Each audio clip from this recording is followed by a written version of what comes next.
Senhor, queridos. Ainda bem que o pastor não conseguiu apagar, né? Graças a Deus. Queridos, abra a Bíblia de vocês em 1 Crônicas, capítulo 3. E a partir do versículo 1, 1 Crônicas, capítulo 3, a partir do versículo 1. Quero saudar a todos que estão aqui, também a todos os nossos irmãos que estão em qualquer canto desse país ou do mundo, acompanhando esse culto por essa live, tá? Deus abençoe vocês, que vocês também possam ser enriquecidos nesta noite com esta palavra. 1 Crônicas, capítulo 3, a partir do versículo 1. Estes foram os filhos de Davi, nascidos em Hebrom. O seu filho mais velho era Aminon, filho de Ainoã de Jezreel. O segundo, Daniel, de Abigail, de Carmelo. O terceiro, Absalão, de Maaca, filha de Talmai, rei de Jesu. O quarto, Adonias, de Agite. O quinto, Cefatias, de Abital. E o sexto, Itreão, de sua mulher Eglã. São esses os 6 filhos de Davi que nasceram em Hebrom, onde ele reinou 7 anos e 6 meses. E em Jerusalém, onde Davi reinou 33 anos, nasceram-lhe os seguintes filhos: Simeia, Sobabe, Natã e Salomão, os 4 filhos que ele teve em Batseba, filha de Aimiel. Os 4 filhos que ele teve com Batseba, filha de Aimiel. Davi teve ainda mais 9 filhos: Ibá, Elisua, El, Palete, Noga, Nefeg, Jafia, Elisama, Eliada e Elifelete. Todos esses foram filhos de Davi, além dos que ele teve com suas concubinas e a filha Tamar, irmã deles. Fechemos nossos olhos em nome de Jesus. Pai, eu te peço que o Senhor venha falar conosco, que o Senhor venha conduzir essa palavra, que o Senhor venha preparar nossos corações e que o Senhor me conceda graça para ser claro, para que eu seja preciso, para que esta palavra venha alcançar o objetivo dela, que é falar com cada um do teu povo. Em nome de Jesus. Amém. Queridos, por estar sentados, Deus abençoe vocês. A mensagem que eu quero falar com vocês hoje, eu quero falar com quem é filho, eu quero falar com quem é pai, eu quero falar com quem tem família. Todos nós aqui temos família. E engraçado que eu confesso que não era essa mensagem que eu queria pregar.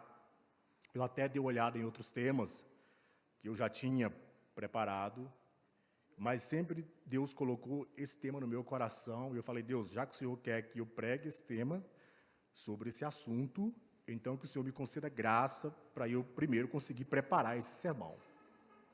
E graças a Deus o sermão está pronto, e eu tenho certeza que Deus vai conduzi-lo e vai alcançar o objetivo e o propósito dele. Eu coloquei um tema no sermão, na mensagem. O tema é Família em Conflito, 2 pontos. Uma oportunidade para revelar o amor de Cristo. Família em conflito, uma oportunidade para revelar o amor de Cristo. Eu conheço uma família, eu tenho um amigo que vira e mexe, ele briga com o pai dele. Da última vez que eles brigaram com o pai é separado da mãe, ele mora só ele, o pai dele e mais uma irmã. Eles ficaram cerca de 10 dias, até onde eu consegui acompanhar, sem conversar um com o outro. Vivendo dentro de casa. Pai e filho não conversavam um com o outro. E um dia eu subi na rua, eu vi o pai andando na pracinha, cabisbaixo, meio encurvado, e eu pensei: por que será que ele está tão encurvado assim? Valdeir, é por causa da idade. Não é só por causa da idade, é porque o ódio e o rancor pesa também. Isso nos curva, isso nos aprisiona. E as pessoas mais fáceis de nos magoar são as que estão mais próximas da gente. Mas nesse momento nós temos um desafio de aprender a amar e a perdoar essas pessoas. E se eu falar aqui para vocês que a família é o lugar onde mais acontece conflitos, você vai concordar comigo. O Hernando Dias Lopes diz que filhos não são naturalmente unidos.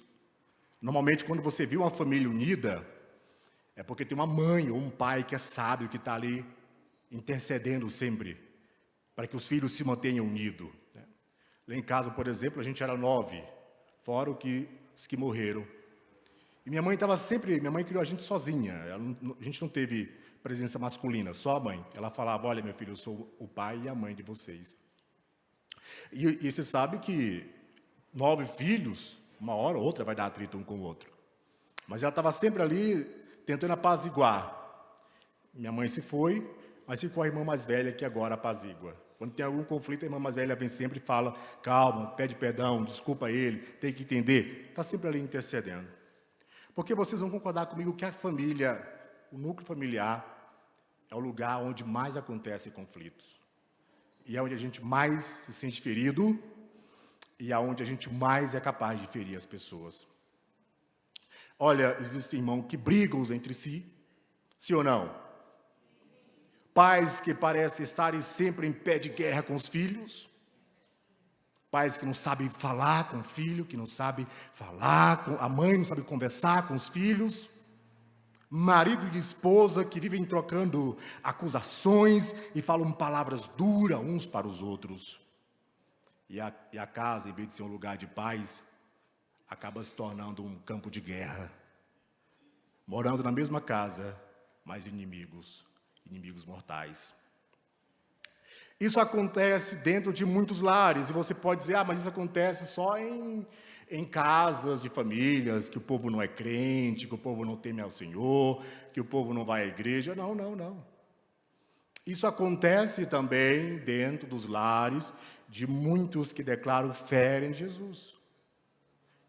De muitos que dizem servir ao Senhor. Esses conflitos, essas intrigas. Irmãos, a gente precisa entender uma coisa, nós não temos uma família perfeita. Não ainda, não aqui. O único lugar onde nós seremos uma única família, nós não teremos famílias, nós teremos uma única família, é lá no céu. Lá sim nós teremos uma família perfeita, mas aqui não. Aqui os teus filhos, uma hora ou outra, vão dar problemas com você. Mas eu quero trazer uma citação aqui de um teólogo americano que eu achei interessante, porque ele diz o seguinte: existe uma forte tentação de você e eu se apaixonar com o conceito de uma família perfeita. Aí você olha para a sua família e você vê aquela briga, aquela bagunça, aí você olha para a família do outro e você idealiza a sua família baseada na do outro. Porque existe essa tentação da gente amar o conceito de família perfeita que é vendido nas propagandas de margarina, nas propagandas de banco. Nas propagandas de banco não tem família imperfeita. Todo mundo é bonito, todo mundo se entende e todo mundo é feliz. Aí você idealiza a família perfeita baseada no que você vê na TV, o que você vê nas redes sociais. Mas o que você deveria fazer mesmo era amar a sua família como ela é. Não como você idealiza que ela deveria ser, mas como ela é. Queridos, existe a tentação de agradar, aliás, existe a tentação de abraçar a ideia de filhos lindos e obedientes. Você que ainda não é mãe, você que ainda não é pai, você pensa, quando eu tiver filho, os filhos serão, não será igual esse menino da irmã fulana. Não, esse menino é uma peste. Eu vou ter meus filhos, não, meus filhos serão perfeitos, obedientes, quietos na igreja, serão filhos maravilhosos. Aí você idealiza isso, e quando você tem os filhos, você descobre que os filhos não estão sob o teu controle. É outra natureza, é outro ser humano, distinto de você. Mas o que nós deveríamos fazer como pais é abraçar os filhos como realmente eles são. Não como você gostaria que eles fossem, mas como eles são. Existe a tentação de enxergar a sua esposa ou o seu marido pela lente de como você queria que ele ou ela fosse. Você fala assim para o teu marido, por que tu não é igual ao esposo da fulana? Por que você não é igual ao meu cunhado? Mas você deveria amar o teu esposo como ele é. Porque você casou com um pecador, como você que é pecador também. Você não deveria amar o teu esposo idealizando uma coisa ou uma pessoa que ele não é. Porque, irmãos, isso gera conflitos. Talvez você está olhando para mim agora e está dizendo, Valdeilson, a minha família é perfeita. O que eu duvido bastante. Mas já que você está dizendo. Mas eu duvido muito que pode até não ter conflitos sociais, conflitos relacionais, mas há conflitos interiores. Filhos com problemas emocionais, filhos com problemas financeiros, pais com problemas financeiros. E o pai que ama o filho, sofre quando o filho sofre. Sim ou não? Por que eu estou dizendo isso? Porque eu quero trazer para vocês um pouco de como era a família de Davi.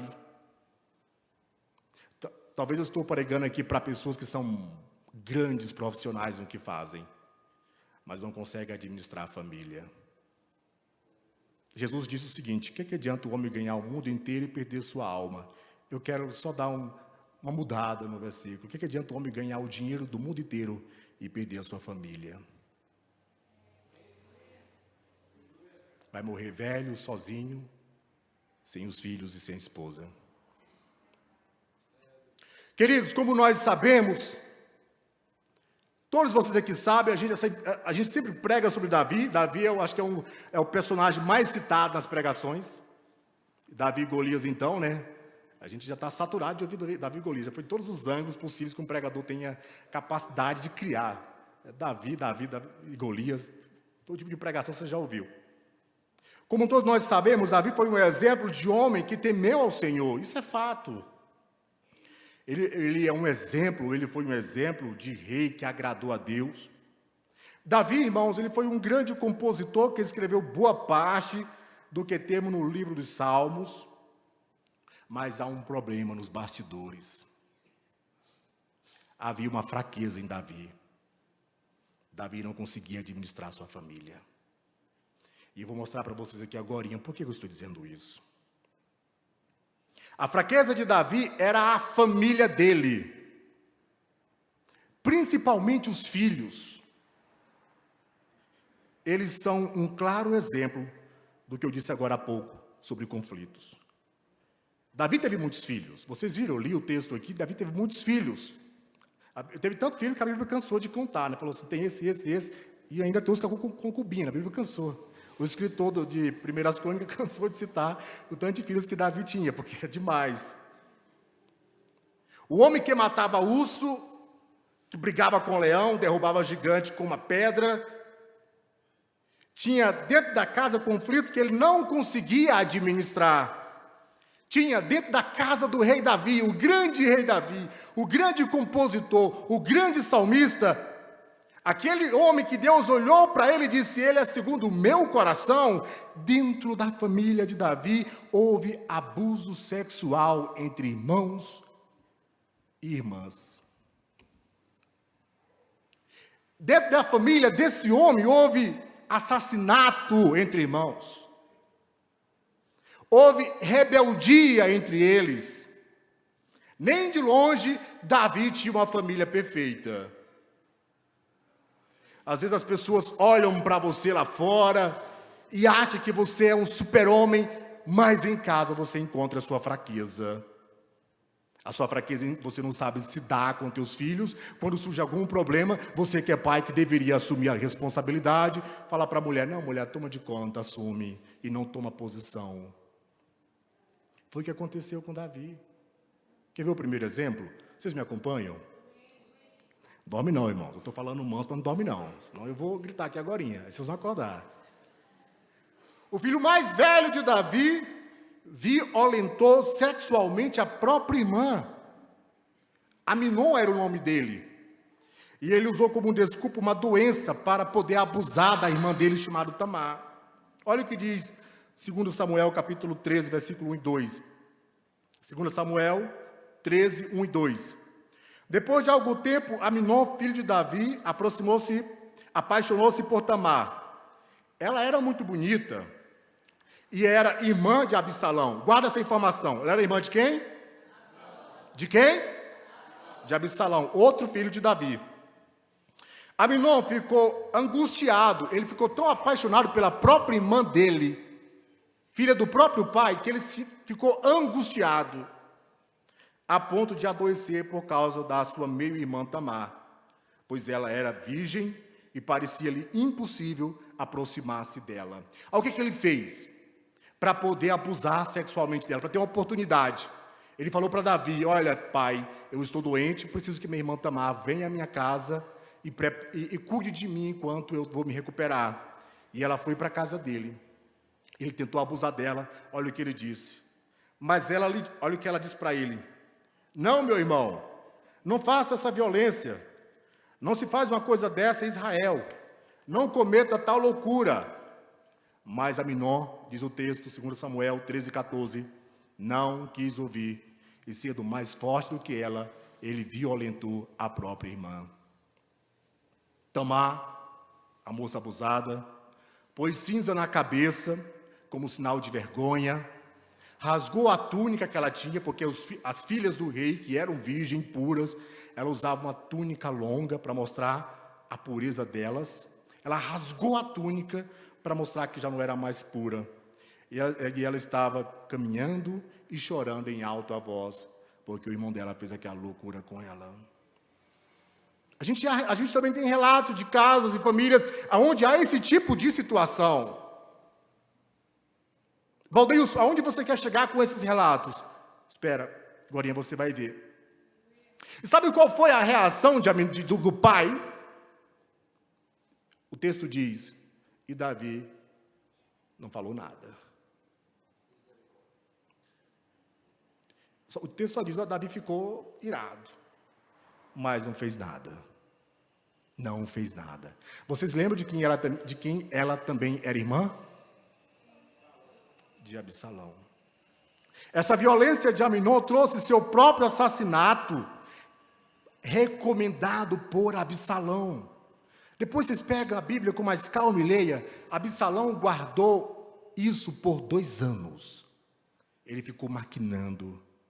Quando as coisas não são bem resolvidas no meio da família, quando os pais e os filhos não sentam para conversar e resolverem, e exporem as coisas, os problemas, isso gera lá na frente desastre. Porque quantas famílias são destruídas e algumas pessoas falam: é culpa do diabo. Às vezes não é culpa só do diabo, às vezes é culpa de atitude. Absalão não falou nada, ele não manifestou nada, mas ele ficou guardando em seu coração durante 2 anos ódio. Eu já vi casos de irmãos que passam 10 anos sem conversar um com o outro, filho do mesmo pai, filho da mesma mãe. Vocês já chegaram em família que o clima é pesado? Sim ou não? Você sente aquele clima pesado? Parece que as que se odeiam. Vocês já viram isso? Aqui está um exemplo de família assim. O irmão guardou ódio do outro durante 2 anos. E o que ele fez? Maquinou o assassinato do irmão dele. 2 Samuel 13, 28 e 29 diz: Absalão ordenou aos seus homens: ouçam, disse ele, quando Aminon estiver embriagado de vinho e eu disser: matem Aminon, vocês o matarão. Não tenham medo, eu assumo a responsabilidade. Sejam fortes e corajosos. Assim os homens de Absalão mataram Aminon, obedecendo às ordens dele, de Absalão. Então todos os filhos do rei montaram suas mulas e fugiram. Valdeus, qual é o contexto? Absalão fez uma festa, convidou todos os filhos do rei para essa festa, e lá deu muito vinho para Aminon. Quando ele estava bêbado, ele falou para os guerreiros dele, falou: mata agora Aminon, mata que eu assumo a responsabilidade, pode matar, é meu irmão, mas mata. Porque não deixaram o problema se amontoar. Olha, você que é pai, você que é mãe, seja observador da sua família, observe. diante de algum problema, não espere, não ache que o tempo vai sarar, que o tempo vai curar. O tempo não cura. Há situações que precisam ser tratadas. Vocês estão me entendendo, sim ou não? E agora, a partir desse assassinato, há uma sucessão de desastres nessa família. Porque Absalão foge e ele se levanta contra o pai dele. Davi, então, para não entrar em conflito, agora há um conflito entre filho e pai. Davi foge, deixando para trás 10 concubinas. 2 Samuel 16, 20 e 22 diz: ouvindo o conselho, Absalão se deita com as mulheres do pai dele na frente de todo mundo. Ele fez uma tenda enorme, pegou as 10 concubinas de Davi. Davi tinha fugido da cidade, Absalão agora está reinando lá. E Absalão pega todas as mulheres de Davi que ficaram e abusa delas na frente de todo mundo, para vergonha de Davi. Vocês estão acompanhando que família, hein? Mas os assassinatos não acabam por aí. Porque essa rebeldia de Absalão também trouxe desastre sobre a vida dele. Davi perdeu mais um de seus filhos, agora numa guerra contra o seu próprio reino. Olha o que diz 2 Samuel, capítulo 18, do 9 ao 14. Durante a batalha, porque Absalão levantou um exército contra o rei, foi perseguir o rei, e durante essa batalha dos homens de Absalão contra os homens de Davi, Absalão, montado em uma mula, encontrou-se com um soldado de Davi, passando a mula debaixo dos galhos de uma grande árvore, e Absalão ficou preso pela cabeça dos galhos. Ele ficou pendurado entre o céu e a terra, e a mula seguiu adiante. Um homem o viu e foi informar a Joabe. Joabe era chefe do exército do rei Davi. O homem disse para Joabe: olha, acabei de ver Absalão pendurado numa grande árvore. Aí Joabe disse: você viu ele? E por que não o matou logo? Eu teria dado a você 10 peças de prata e um cinturão de guerreiro. Mas o homem respondeu: mesmo que fossem pesadas e colocadas em minhas mãos 1000 peças de prata, eu não levantaria a mão contra o filho do rei. Ouvimos o rei ordenar a ti e a Abisai e a Tai: protejam por amor a mim o jovem Absalão. Absalão matou um dos filhos do rei Davi. Absalão usurpou o trono de Davi. Mesmo assim o pai disse: olha, não toquem Absalão, apesar de quem ele é, eu amo, é meu filho, não toque nele. Por outro lado, se eu tivesse atentado traiçoeiramente contra a vida dele, o rei ficaria sabendo, pois não se pode esconder nada dele, e tu mesmo ficaria contra mim. E Joabe diz: olha, eu não quero mais perder tempo com você. O que Joabe fez? Joabe pegou 3 dardos e com ele transpassou o coração de Absalão. Absalão estava preso numa árvore, com os pés no alto. Veio Joabe, pegou dardos e matou ele no coração. E a reação de Davi? Olha o que diz 2 Samuel 18:33. Então o rei ficou abalado ao saber disso. Subiu ao quarto que ficava por cima da porta e chorou. Foi subindo e clamando: ah, meu filho Absalão, quem me dera ter morrido em teu lugar. O rei ficou deprimido nesse momento. O rei queria ter morrido no lugar de Absalão, mesmo Absalão sendo rebelde.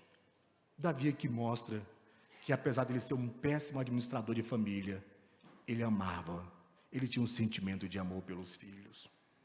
E ele chorou, gritando, dizendo que queria morrer no lugar de Absalão. Para a gente fechar essa história de desastre da família de Davi, mais uma vez, quando Davi estava velho, um dos filhos tenta usurpar o trono. O nome dele era Adonias, cuja mãe se chamava Agite. Tomou a dianteira e disse: eu serei o rei. Ele se autoproclamou rei. E Salomão assumiu o reino e matou o próprio irmão Adonias, porque ele usurpou o trono mais uma vez. 2 assassinatos entre irmãos. Um filho morto pelo seu soldado leal. Esta é a família de Davi. Estupro, violência, rebeldia. Irmãos, conflitos familiares, como diz um teólogo, Ted Tripp, não são interrupções indesejadas dos negócios da vida. Os conflitos são a parte vital de aprender a viver em amor. Família é um lugar de amar o próximo. Pois o segundo mandamento da palavra de Deus é: ame o seu próximo. E quem é mais próximo do que nós, do que os nossos familiares, do que os nossos filhos? Como eu disse, nós nos relacionamos em família com pecadores, que precisam de graça, que precisam de amor. Então, os conflitos são uma oportunidade de Deus para nós revelarmos Cristo em nossas famílias. Como que você como pai, você como mãe, tem tratado os teus filhos? Aí você diz o seguinte: mas esse é meu jeito de ser, porque meu pai me criou assim, minha mãe me criou assim. Ok, desculpe eu ser um pouco rude com você, mas você não é uma mula. Você pode mudar, você pode evoluir, você pode crescer. Não é porque teu pai te maltratava que agora você vai maltratar teus filhos. Não é porque você viu teu pai maltratar tua mãe que agora você vai maltratar tua esposa. Você tem Cristo. Vai e ame a sua família.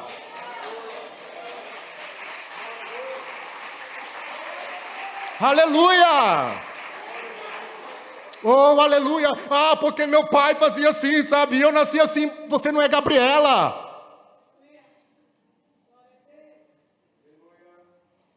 Não, você não é. Agora você tem Cristo. Como disse a canção que você cantou: eu sou filho de Deus. Então, se você é filho de Deus, haja como Deus. Você que é filho, há quanto tempo faz que você não fala com teus pais? Ódio, ira no coração. Não diga que você é um cristão se você carrega essa ira.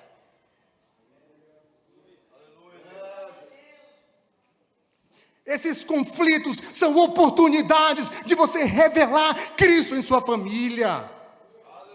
Apesar de todo esse fracasso que teve na família de Davi, todo esse fracasso que eu falei para vocês, apesar de tudo isso, Deus usou esta família para que dela viesse ninguém mais, ninguém menos do que o Senhor Jesus.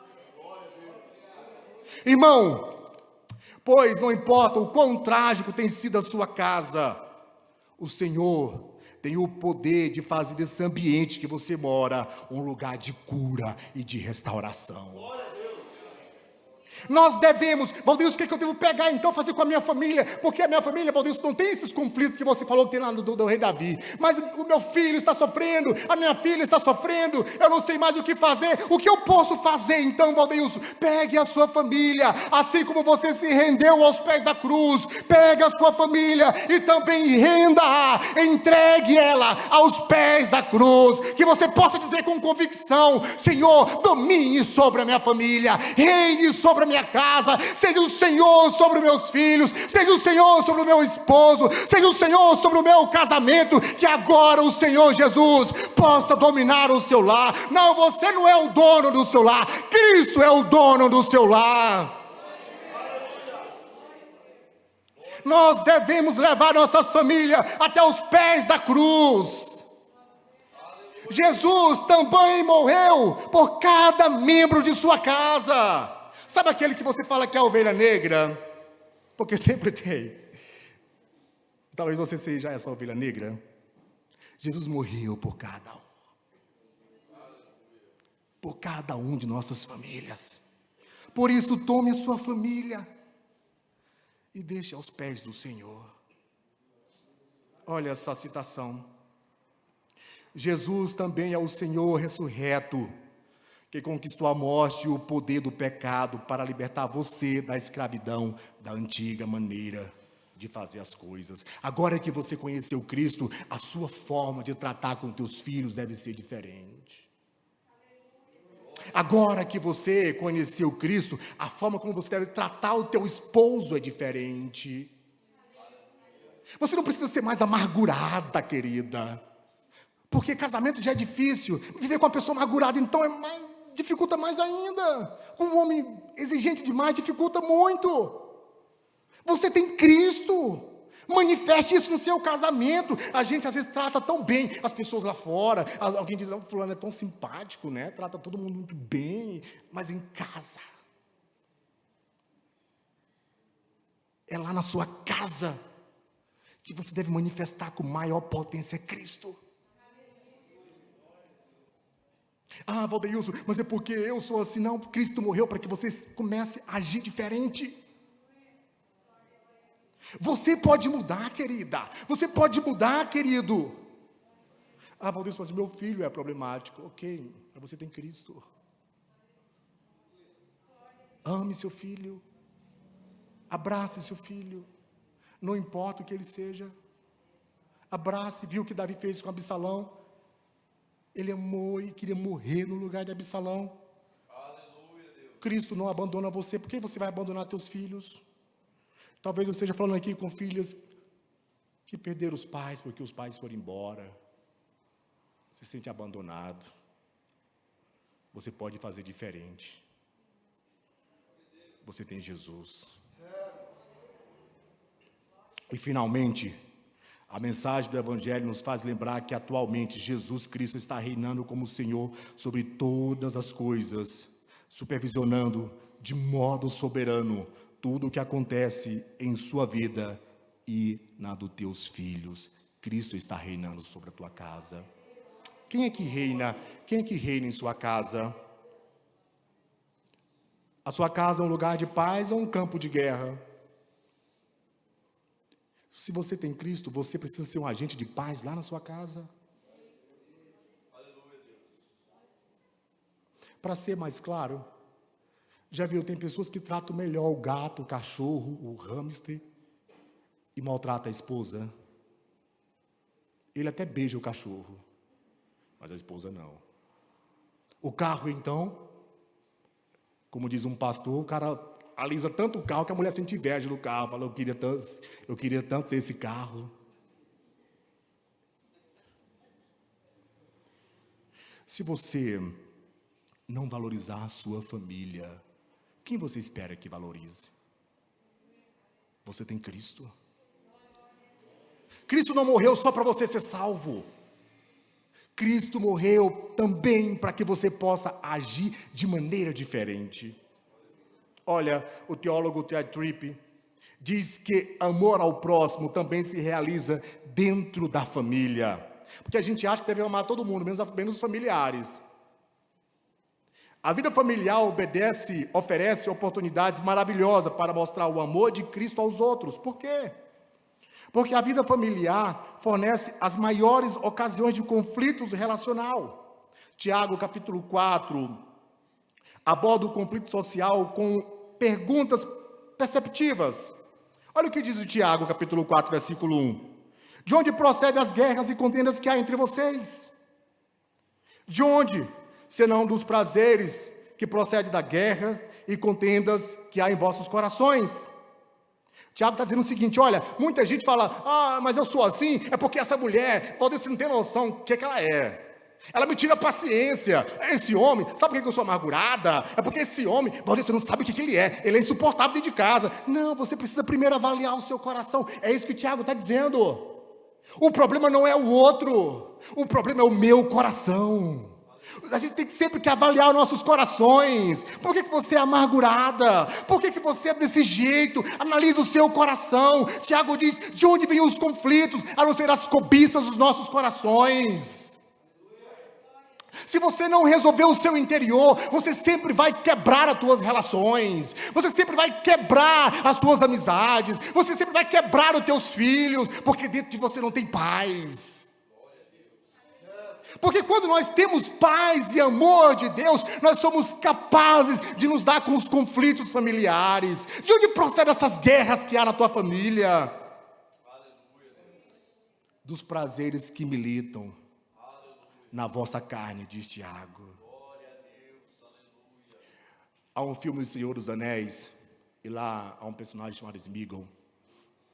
E o Sméagol, ele tem sede pelo poder do anel. Ele era um rapaz bonito. Mas Sméagol desejou tanto o poder, que ele começou a se tornar um monstro. perdeu toda a beleza que ele tinha. É isso que acontece quando nós começamos a desejar tanto somos movidos pelos nossos próprios desejos e egos. Não queremos servir ninguém, não na família, não em casa, porque lá em casa eu que sou o rei. Não, você não é o rei, você é servo. Você é servo da sua esposa. Não, você não é o rei, você é servo. O rei é o Senhor Jesus lá na tua casa. Querida, você não é a rainha, não. Você é a serva. Se você quer o evangelho, como diz um pregador conhecido, se prepare. Cristo tem para você uma toalha, uma bacia e uma cruz. Você realmente quer o evangelho, servir, amar? Porque os conflitos que aconteceram na família de Davi foi por causa da sede pelo poder. Quando você ama as coisas, você começa a usar as pessoas, você usa o relacionamento com o propósito de alcançar alguma coisa. Não para amar, não para servir. Isso te torna um monstro. As suas atitudes com teus familiares podem tornar de você um homem de Deus, uma mulher de Deus ou um monstro. Se eu pegar o microfone aqui e começar a fazer entrevista com algum de vocês, eu sei que alguns terão relatos para contar de pais, de conhecidos, de pregadores que eram uma bênção no púlpito, mas um demônio em casa. Queridos, sejamos despertados para amar nossos familiares. A vida familiar proporciona a oportunidade de aprender a excelência do amor sacrificial pelos outros. Mas é na família também que a gente deve se sacrificar pelo outro. É um excelente lugar para aprender verdadeiramente a buscar os interesses dos outros. É na família que isso deve acontecer. Para concluir, vocês viram toda essa bagunça da família de Davi, mas temos um bom exemplo também. José. José foi traído, foi vendido pelos irmãos, cresceu longe de casa, longe dos pais, acreditando que o pai estava morto já, foi preso, foi alvo de calúnia e difamação. Mas José, depois de muito tempo, ele reencontrou os irmãos dele, e José agora estava por cima. José era um homem poderoso. Ao ver os irmãos, José não usou aquilo que os irmãos fizeram com ele, para agora se vingar dos irmãos. José não fez isso. A Bíblia diz que José, ao encontrar os irmãos, José olhou para eles, chorou, abraçou e beijou e disse: meus irmãos, não se sintam culpados pelo que vocês fizeram comigo. Não foi vocês, foi Deus que me enviou para cá. José curou a família dele. Deus tem chamado você, pai, você, mãe, para curar, para perdoar, para amar os seus familiares, os seus filhos. Vá e ame a sua família. Regue em amor, perdoe, não guarde rancor, não guarde ódio. Faça como José. Se você foi magoado por um teu irmão, pelo teu pai, hoje mesmo olha para ele e diz: pai, o Senhor me magoou há muito tempo, até hoje eu sinto ódio e rancor do Senhor, mas a partir de agora eu aprendi que eu tenho Cristo, e Cristo me deu uma nova maneira de viver. Eu quero te abraçar, eu quero te perdoar, eu quero te amar, pois agora Deus nos chamou para sarar, para cuidar das nossas famílias. Fiquemos de pé em nome de Jesus, queridos. Eu quero orar com vocês antes de entregar o microfone.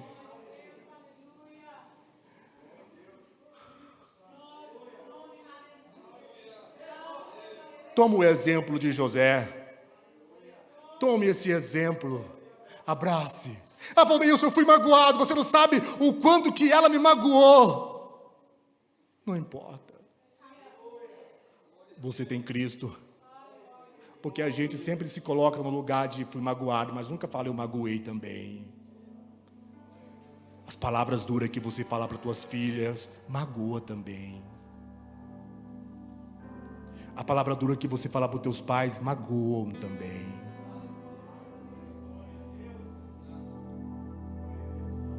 Faça uma reflexão no seu coração. Eu quero que cada um agora analise como que tem sido o seu comportamento em sua casa. Eu não estou dizendo aqui que a gente não vai magoar, porque estão muito perto, e as pessoas mais fáceis da gente magoar é quem está perto da gente. Só estou dizendo que quando você fizer isso, magoar, perdoe, peça perdão, se arrependa. Você pode orar comigo? Você pode agora fechar os teus olhos.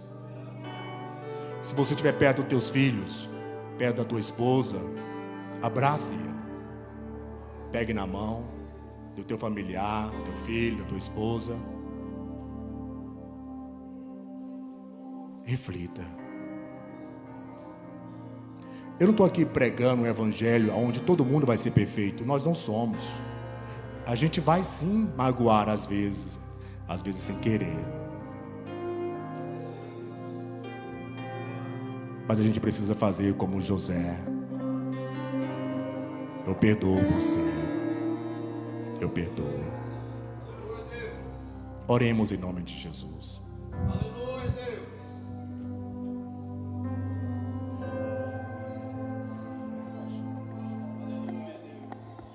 Senhor, em nome de Jesus eu quero orar agora. Senhor, nós somos falhos. Deus, nos ajude mesmo em nossas fraquezas a amar nossos filhos. Senhor, eu confesso que o Senhor não nos deu filhos perfeitos, e nós saberíamos que o Senhor não daria mesmo, mas nos ajude a amá-los como eles são. Deus, nos ajude a abraçar a nossa esposa. Nos ajude, Deus, a abraçar o esposo. Senhor, que o Senhor venha dominar em nossas famílias, porque o Senhor também é o Senhor de nossa casa. Deus, quantas vezes os nossos corações foram quebrados pela mãe, pelo pai. Talvez Deus esteja orando aqui nesta noite por alguém que sofreu algum tipo de abuso por alguém que ela mais amava, ou por alguém que a abusou, alguém que mais confiou nele. Senhor, Deus, nos torne, Deus, pessoas servas dentro de nossas casas.